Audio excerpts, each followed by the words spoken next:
They're one of the most feared Scottish beasties. The Highland midgie has long been a bit of an enemy to those trying to enjoy the great outdoors. It's developed something of an international reputation. We've been here 5 days, 4 days, something like that, so we've met them. Dat was die Mücken, oder? Ah! Ja.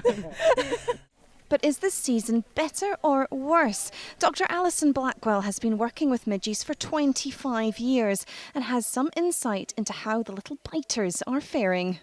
When I first started, everyone kind of denied the fact that midges occurred in Scotland. Like the tourism board at the time said, no, we don't have midges. Our view was that people needed to know more information. Each season is really different. So, for example, this year has been really, really weird. So we had a warm, fairly damp April, if I remember, and the midge numbers started really early. But then instead of building up through June, they all kind of went to ground a little bit, and we never saw what the really, really big peaks that we would see. Midges go through 2 generations in a season. We're now well into the 2nd generation, which is bigger than we would normally expect, because it's been lovely and warm, but it's also been quite damp. Dr. Blackwell provides a daily Scottish midgie forecast based on the weather conditions and on how many of the insects her machines manage to trap. Male midgies generally emerge in early May. A week later, the females arrive. They couple up and then it's bye-bye for the boys as the males die off. A week later, the eggs mature. They hatch into larvae and spend nearly a year growing before they become full adult midgies the following spring. Each female can lay up to 3 batches of eggs depending on the weather. In 2017, we recorded a record number of 68 billion midgies in Scotland.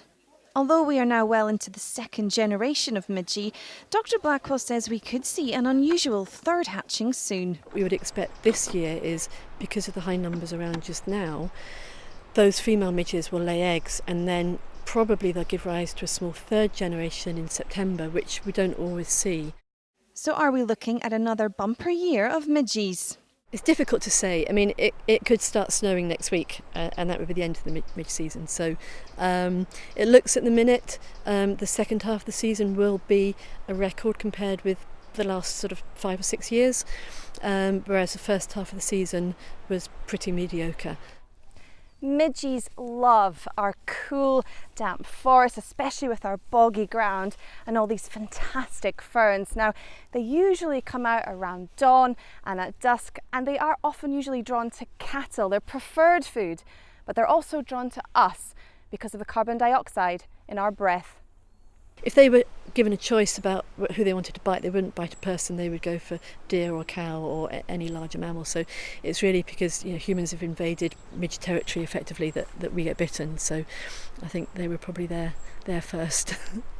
Midgies are still a vital part of our ecosystem, so we're just going to have to learn to get along. Though there are a few tricks we can try. Perfect. Laura Piper, STV News.